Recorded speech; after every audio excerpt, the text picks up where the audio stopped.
मैं बात करूंगा पिताश्री से माँ। आपस में बैठकर बात करेंगे तो मतभेद दूर हो जाएगा।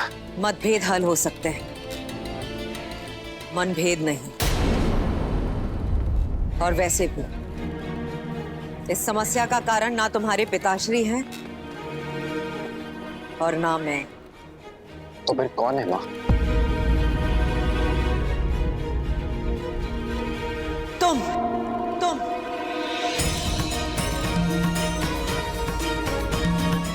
हो इस समस्या का कारण राम। तुम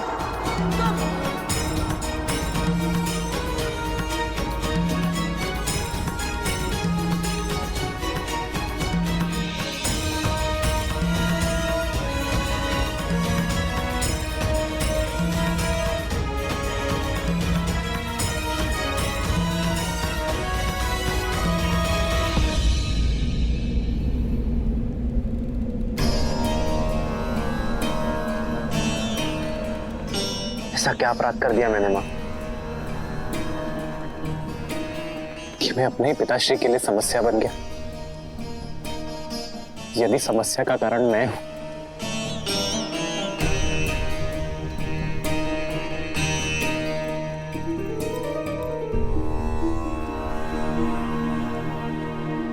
तो उसका निवारण भी मैं ही करूंगा माँ।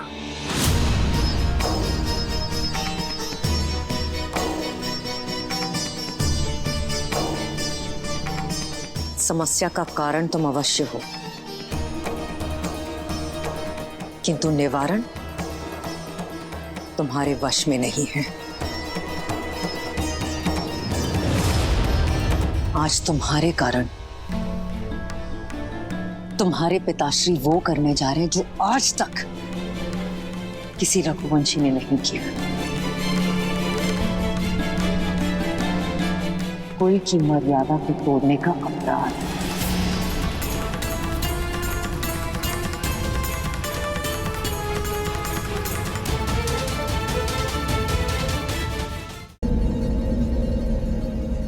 माँ, आप मुझे दोषी मानती हैं, ये स्वीकार है मुझे, किंतु महाराज दशरथ सदा निष्कलंक थे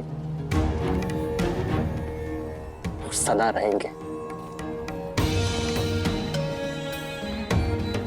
वो जीवन भर धर्म की रक्षा, रघुवंश की मर्यादा के मार्ग पर चले हैं माँ। सृष्टिहीन मनुष्य मार्ग भटक जाता है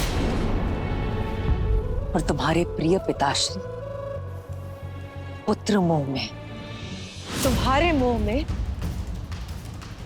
मार्ग भटक चुके हैं, दृष्टिहीन हो चुके हैं और अधर्म के रास्ते पर चल चुके हैं।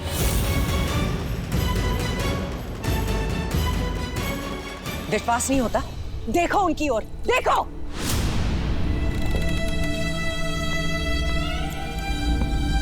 मर्यादा भंग करने के शूल ने इनके शब बांध दिए, किंतु इनका मुख साक्षी है कि रघुकुल की मर्यादा का पालन नहीं कर पाए और अपने दिए गए वचन से पलट गए हैं। ये पूछो इनसे, पूछो अपने पिताश्री से,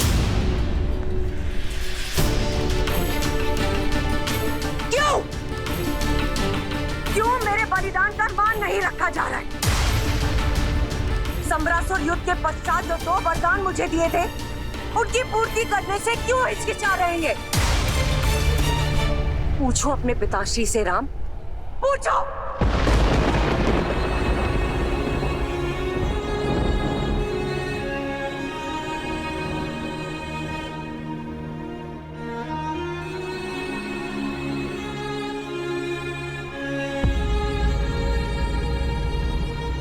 संतान होती ही इसलिए मां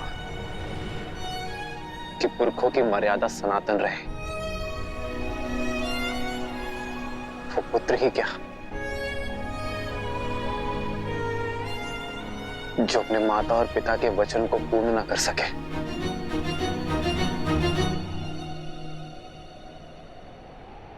क्या वर मांगे थे आपने मां? आदेश दीजिए।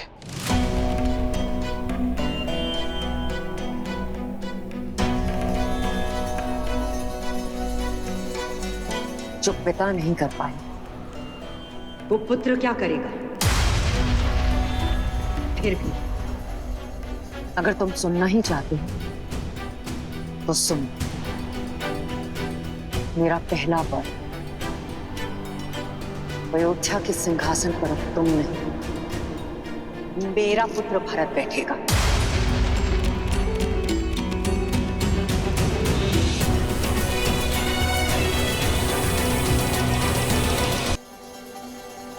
अगर तुम सुनना ही चाहते हो तो सुन। मेरा पहला वर अयोध्या के सिंहासन पर अब तुम नहीं, मेरा पुत्र भरत बैठेगा।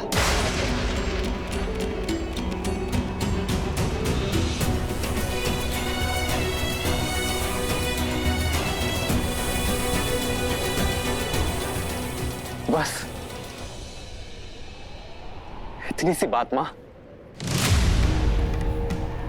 इसके लिए आपने अपना वरदान व्यर्थ कर दिया। मुझसे बोला होता मां आपने, आपको वर मांगने की आवश्यकता ही नहीं पड़ती।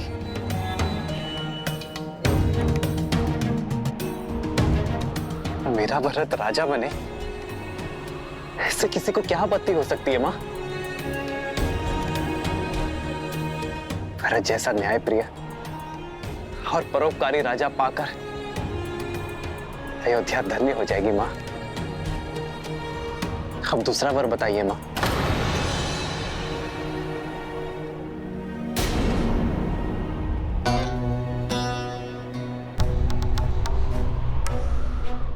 मेरा दूसरा वर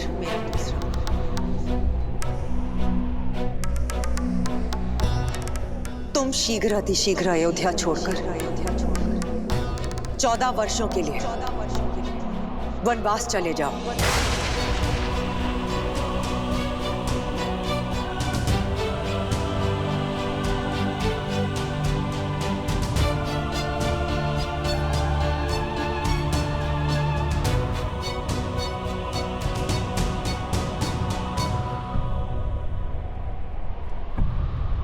स्वीकार है मुझे मां, स्वीकार है मुझे मां।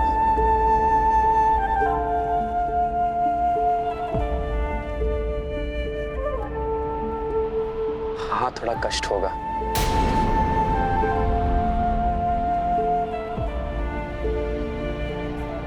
अपने बूढ़े पिता को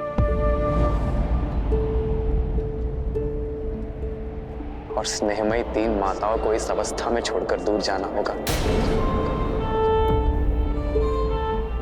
थोड़ा कष्ट होगा मां, किंतु कष्ट से अधिक आनंद भी होगा। आनंद की वनवास में मुझे मेरी देश और प्रजा को अधिक समझने का अवसर मिलेगा, संतों से सीखने का, संतों की सेवा करने का और उनसे उचित ज्ञान प्राप्त करने का अवसर मिलेगा।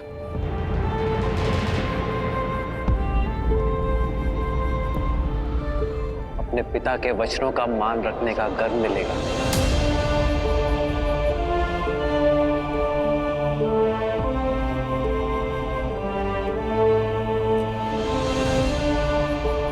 अपनी मां की इच्छा को पूर्ण करने का संतोष मिलेगा।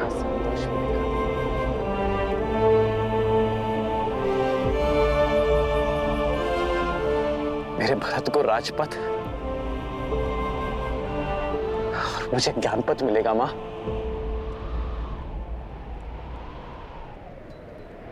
मां, ये वर मांगकर आपने इस राम की झोली में आनंद और सुख भर दिया है मां।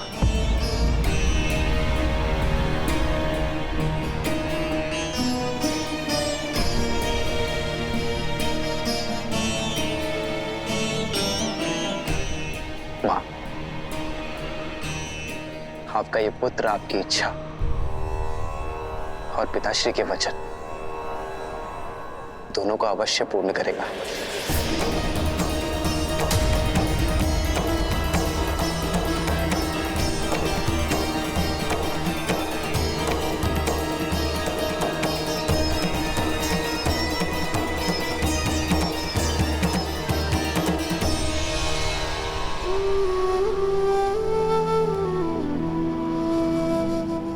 पिताश्री, बस इतनी सी बात पर व्यथित हो गए आप। विश्वास नहीं था अपने राम पर।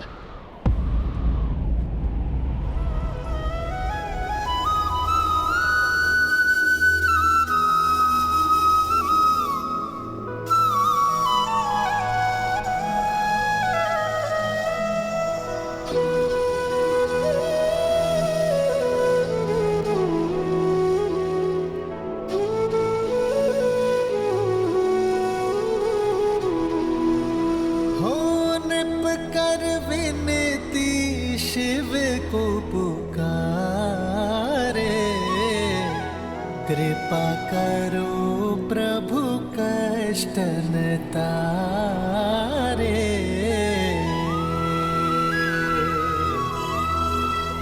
आशुतोष तुम जग पालनहारी, दीन दुखी मैं अवध बिहारी।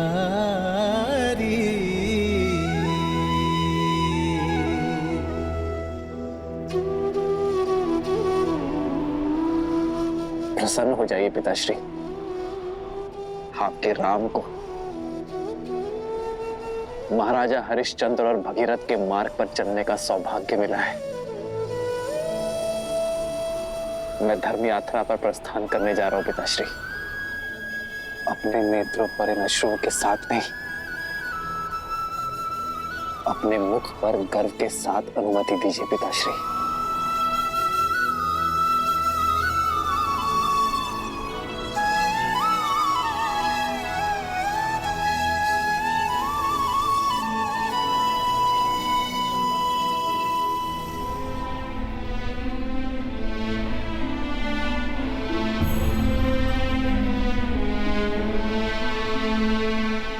अमात्य सुमंत्र,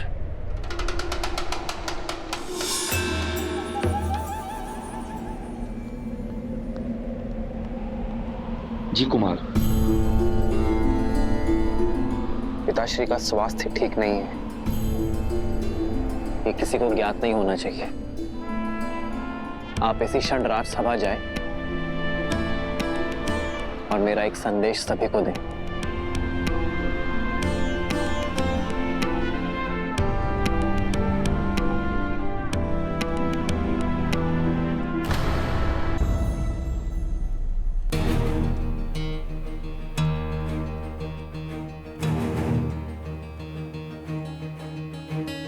महाराज अभी तक नहीं आए? बात कुछ गंभीर प्रतीत होती है।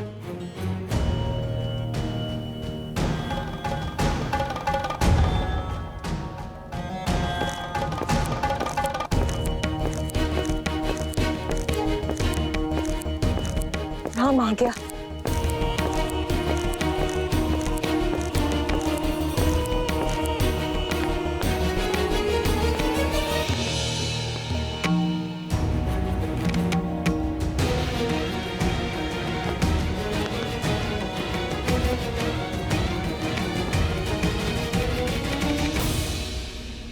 आप सभी को खेद सहित सूचित किया जाता है कि किसी विशेष कारणवश कुमार राम का युवराज्याभिषेक स्थगित किया जाता है।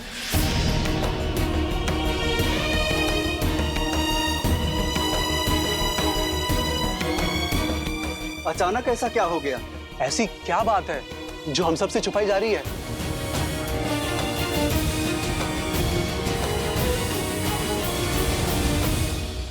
महाराज दशरथ और कुमार राम का विनयपूर्वक आग्रह है अपनी प्रजा से कि आप सब अपने अपने घरों की ओर प्रस्थान करें। उचित समय पर आप सबको संबोधित किया जाएगा।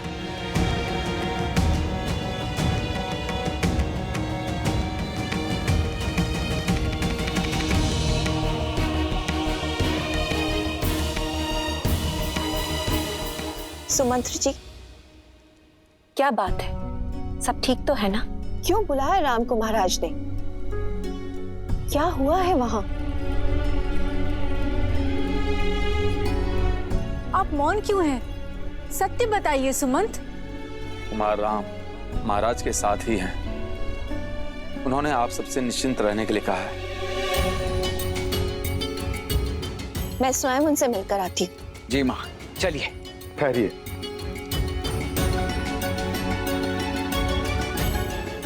कुमार राम का आग्रह है कि अभी कोई भी उनसे मिलने ना आए।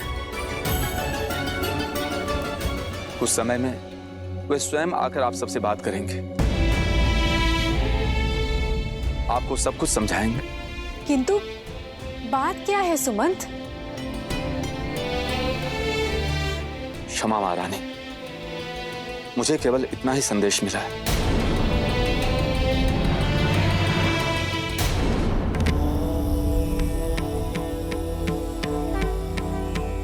क्या सोच रही हैं देवी? यही महादेव कि जीवन ऐसा क्यों है। मनुष्य जब सुख और आनंद के शिखर पर होता है, तब दुख और विपदा की खाई उसके सामने क्यों आ जाती है? जीवन है, इसीलिए ऐसा है। हृदय की प्रत्येक धड़कन के पश्चात एक विराम आता है। प्रत्येक श्वास के पश्चात निश्वास आती है। श्रीमद् रामायण भी संसार को यही समझाती है कि यदि व्यक्ति के जीवन में कोई आपदा आती है तो वो साथ में दो अवसर भी प्रदान करती है। हार जाओ या पार जाओ। यूं समझ लीजिए देवी कि कई बार जीवन यात्रा में व्यक्ति के समक्ष मानो संकटों का एक बड़ा सा पर्वत आ खड़ा होता है। किसी प्रकार से वो उस पर्वत को पार कर लेता है तो क्या देखता है कि सामने एक अत्यंत गहरी खाई है। भरसक प्रयत्न करके वो उस खाई को पार करता है तो देखता है कि सामने पहले से भी कहीं ऊंचा एक और पर्वत खड़ा है। अब ऐसी विषम परिस्थिति में वो किस विकल्प का चुनाव करेगा, ये चयन उस मनुष्य का ही है। श्री राम के जीवन में भी ऐसी ही दुविधा आई, परंतु उन्होंने हार जाना नहीं, पार जाना चुना।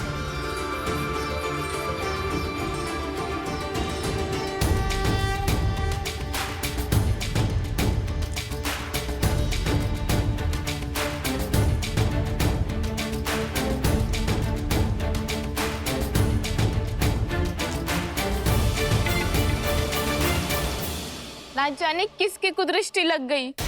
इतने उत्साहित थे हम कुमार राम के युवराज अभिषेक के लिए। कुदृष्टि लगी तो है, उतर भी जाएगी। देखना, शीघ्र ही कुमार राम के सिर पर अयोध्या का मुकुट होगा। कितनी झूठी आशाएं बांध रही हो। अरे अयोध्या का मुकुट तो क्या, अयोध्या के मिट्टी का कण भी नहीं मिलेगा तुम्हारे राम को। शुभ अवसर पर कैसी बातें कर रही हो मंत्रा काकी? हाँ, लगता है वृद्धावस्था में आपकी बुद्धि खेल रही है आपके साथ।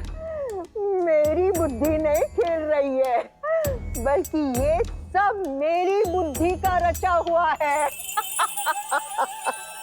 राम नाम जपने वाली कैकेयी के मन में पुत्र मोह जगाया है मैंने। महाराज से अपने दोनों वचन मांगने के लिए विवश किया है। तुम सब देखना, अति शीघ्र मेरा भरत अयोध्या का पहले युवराज बनेगा और उसके बाद नरेश। और तुम्हारा वो राम है ना, वो बनेगा वनवासी। इतना बड़ा षड्यंत्र रचा तुमने। नरक में जाओगी तुम, नरक में जाओगी, नरक में जाओगी तुम, नरक में। अयोध्या की प्रसन्नता को निराशा में बदल दिया है तुमने। निराशा नहीं, ये तो मेरे वर्षों की आशा है जो शीघ्र ही पूरी होगी। और अति शीघ्र भारत का सूर्य उगेगा और राम का सूर्य डूबेगा।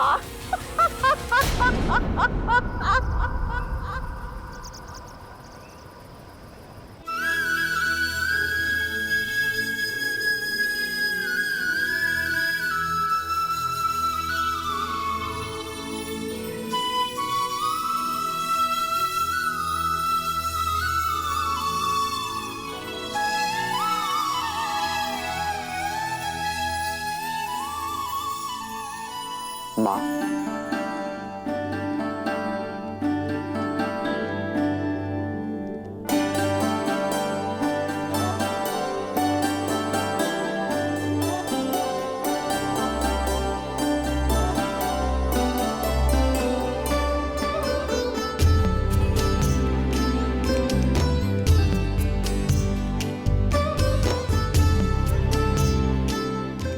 माँ मैं, जो विघ्न था वो टल गया राम?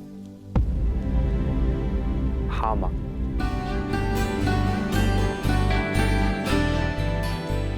रघुवंश की मर्यादा पर आया विघ्न टल गया है।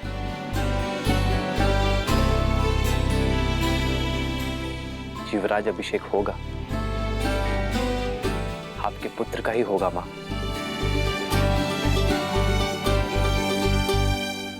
किंतु मेरा नहीं।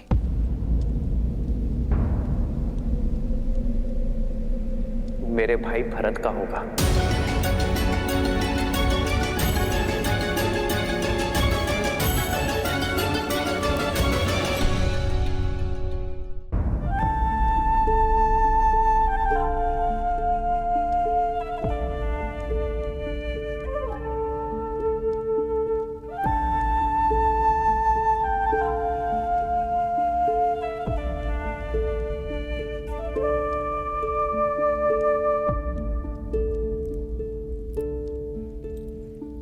किंतु मां, अयोध्या के राज सिंहासन से भी बहुत बड़ा वरदान मिला है मुझे।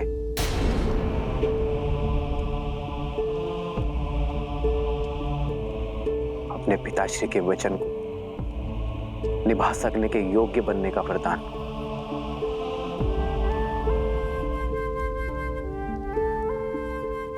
मां कैकेयी की इच्छा को पूर्ण करने का वरदान। रघुकुल की रीत निभाने का वरदान।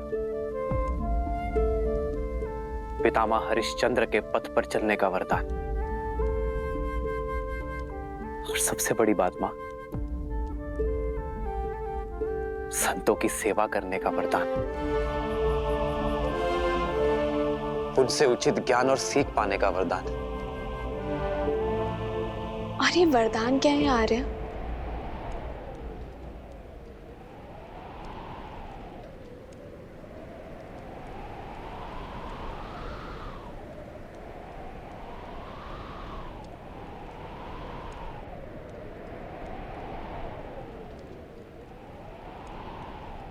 चौदह वर्ष का वनवास। 14 वर्ष का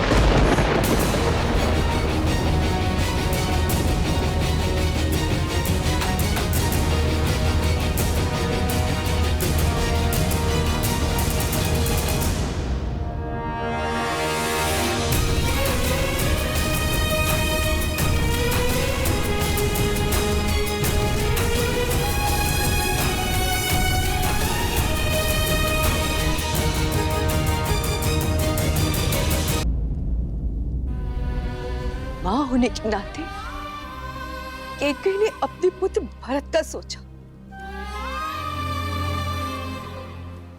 ठीक है, लेकिन मेरे पुत्र के साथ अन्याय क्यों? तुम तो उसे प्रेम से मां पुकारते थे ना राम? चना नहीं, चन्नी से ज्यादा माना था तुमने उसे। सदा सदा मुझसे पहले तुमने उसका आशीष लिया और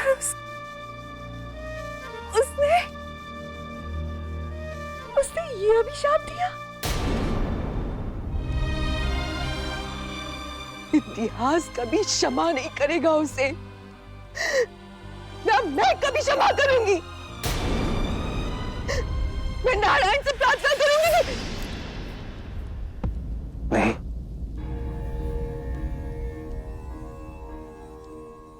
मां कैकेयी पर क्रोध ना करना। उन्होंने तो मुझे जीवन का उचित अर्थ सीखने का अवसर दिया है। मां कैकेयी ने मुझे राज सिंहासन और राजनीति के चक्रव्यूह से मुक्त कर दिया है मां।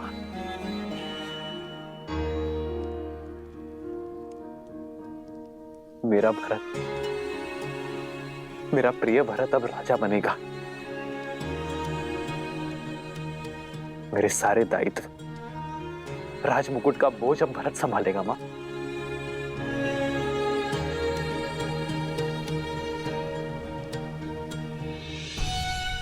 मां कैकेयी आपसे छोटी है ना, आपसे कम संभाले ना।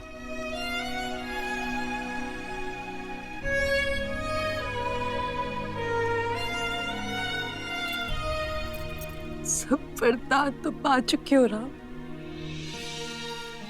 आप मुझसे क्या चाहते हो? मुझसे वो मत मांगना जो मैं तुम्हें दे नहीं सकती।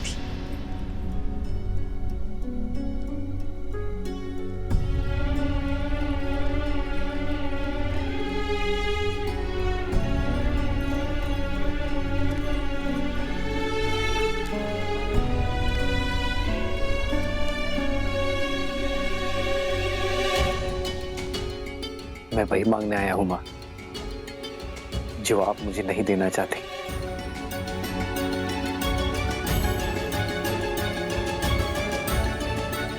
अनुमति, वन में जाने की।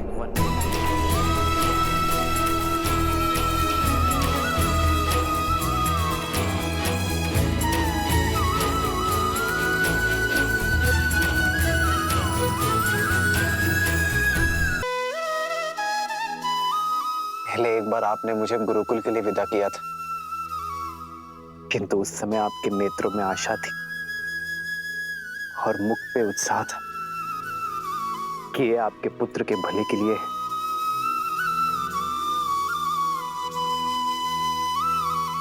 आज भी ऐसी स्थिति है मां, किंतु इस बार पुत्र का हित पहले से बड़ा है मां।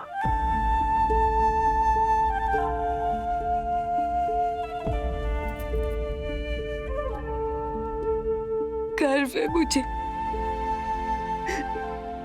गर्व है मुझे अपने पुत्र पर कि उसने मेरी कोख का सम्मान बढ़ा दिया।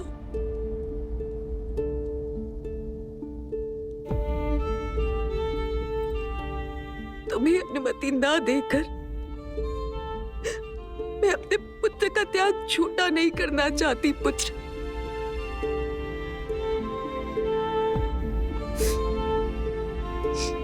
तुम्हें अनुमति है, अनुमति है पुत्र, पर क्या सारे धर्म तुम्हारे पिता और तुम्हारी विमाता के लिए, अपनी जननी के लिए कोई धर्म नहीं? सोचा नहीं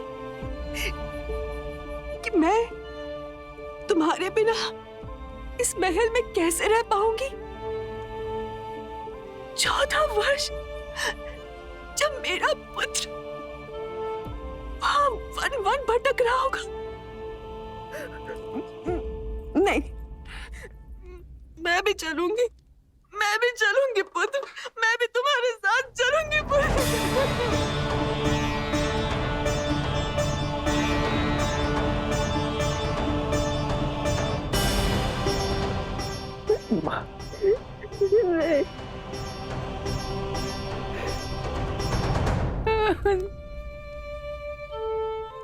कितना सौभाग्यशाली हूं मैं कि मुझे आप जैसी मां मिली, जिस मां ने मुझे धर्म के मार्ग पर चलना सिखाया। आज उसी के साथ अधर्म कर दूं मां। धर्म की यात्रा का प्रारंभ मैं अधर्म के साथ नहीं कर सकता मां। संतान से पहले पति धर्म आता है मां। पिताश्री को आपकी यहां आवश्यकता है, इसीलिए आपका सम्मित स्थान अयोध्या है मां, अपने पति के पास। मुझे विश्वास कि मेरा पुत्र धर्म पालन करके लौटेगा, और आशा नहीं कि जब तुम लौटोगे तो तुम्हारे स्वागत के लिए मैं जीवित रह पाऊंगी। नहीं माता, मुझे विश्वास है विवाह के पश्चात जैसे आपने हमारा स्वागत किया था वैसे ही वन से लौटने के पश्चात आप हमारा स्वागत करेंगी।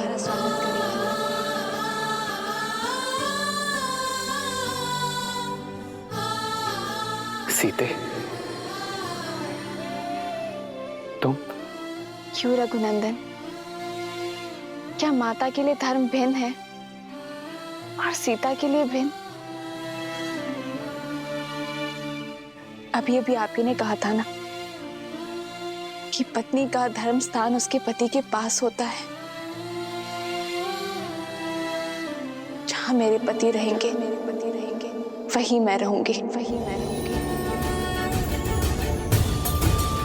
फिर वो रानीवास हो या वनवास।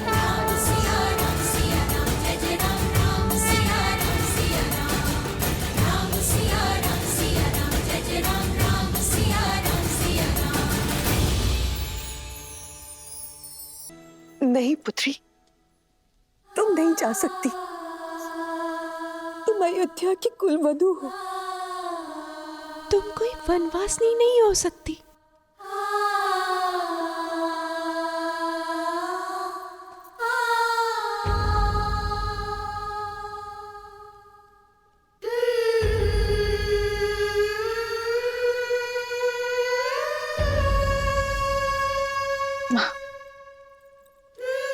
मेरे लिए कुलवधू होने का प्रारंभ श्री राम से विवाह होने के पश्चात हुआ था ना।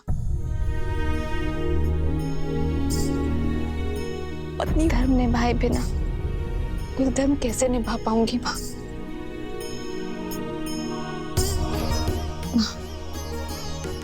आपने मुझे पुत्री माना है ना, तो इस पुत्री को दुर्बल ना करें। धर्म निभाने का आशीर्वाद देकर विदा दे मां।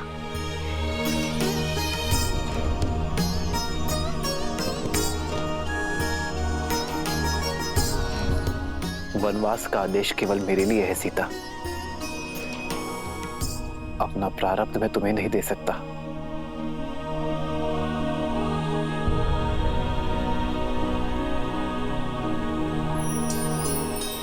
सत्य कहा आपने आर्य।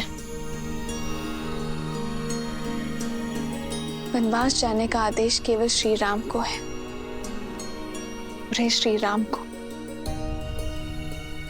पर ऐसे में यदि आप अपना आधा भाग यहाँ अयोध्या में छोड़कर चले जाएंगे,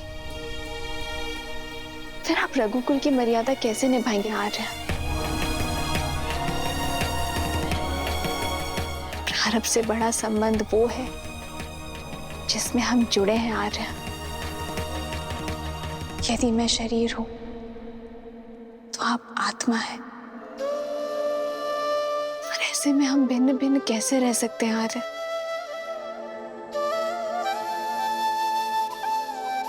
एक स्त्री एक घर की शोभा होती है सीता। जो आदर स्नेह की पात्र है उन्हें वनवास का भागीदार नहीं बनाया जाता सीता। अयोध्या का वैभव छोड़ वन के अभावों में तुम कैसे रहोगे सीता? मेरा वैभव तो आप है आर्य, और संबंध ऐश्वर्य या अभावों से नहीं, प्रेम और भावों से तोला जाता है।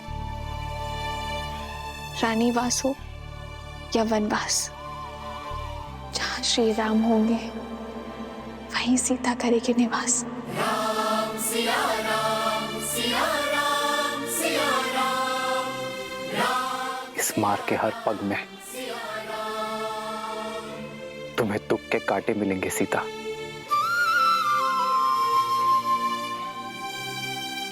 स्वीकार है,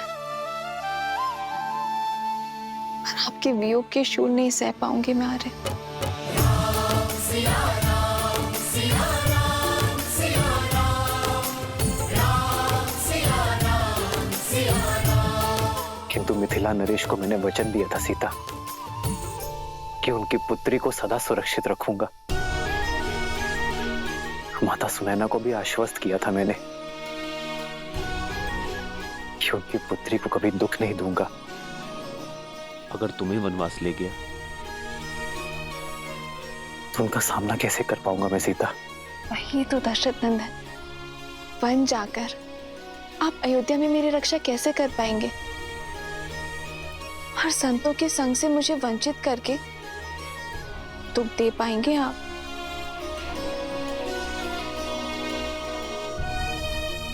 कहीं आप स्वार्थी तो नहीं हो गए हैं? वन की सुंदरता, ऋषियों के सत्संग से मुझे वंचित करके स्वयं सारा सुख भोग लेना चाहते हैं। आप अपना वचन पूरा करें, ये गर्व है मेरे लिए।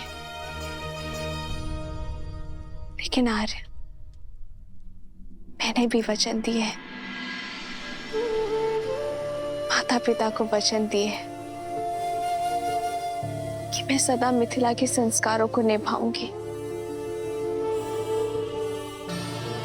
अग्नि को साक्षी मानकर वचन दिया है कि मैं सदा आपकी परछाई बनकर रहूंगी। मैं जनक नंदिनी सीता वचन देती हूँ कि मैं आपका हाथ कभी नहीं छोड़ूंगी। धर्म के पथ पर आपका हाथ थामे आगे बढ़ूंगी। यदि कभी आपके धर्म पर या आप पर कोई संकट आया, आपकी रक्षा के लिए मैं अपने प्राण देने से पीछे नहीं हटूंगी। हम सुख में, दुख में सदा एक दूसरे के साथ रहेंगे। आप अयोध्या की गरिमा और रघुकुल की मर्यादा के लिए वनवास जा रहे हैं ना? और मैं भी तो रघुवंश का एक भाग हूं ना। सोचिए आर्य,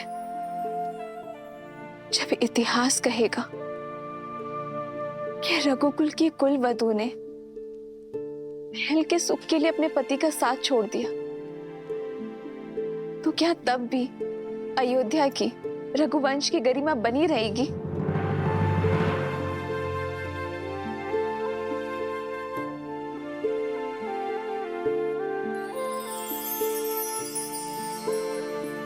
निरुत्तर कर दिया तुमने मुझे सीता कि तू जहां हम जा रहे हैं वो कोई वन नहीं है, वो वन है। यदि हम दोनों साथ होंगे तो मेरे लिए वन भी उपवन हो जाएगा। आप ही ने तो कहा था ना कि इस संबंध में हम दोनों बराबर होंगे,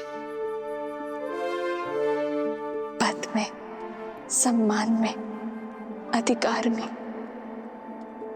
फिर दायित्व निभाने में आप मुझे कम कैसे आंक सकते हैं? आज एक है पौरुष, एक समर्पण, एक है रूप तो दूजा दर्पण। एक है पौरुष, एक समर्पण, एक है रूप तो दूजा दर्पण। जन्म जन्म का है ये संगम। राम एक माता अपने पुत्र का विवाह इस आशा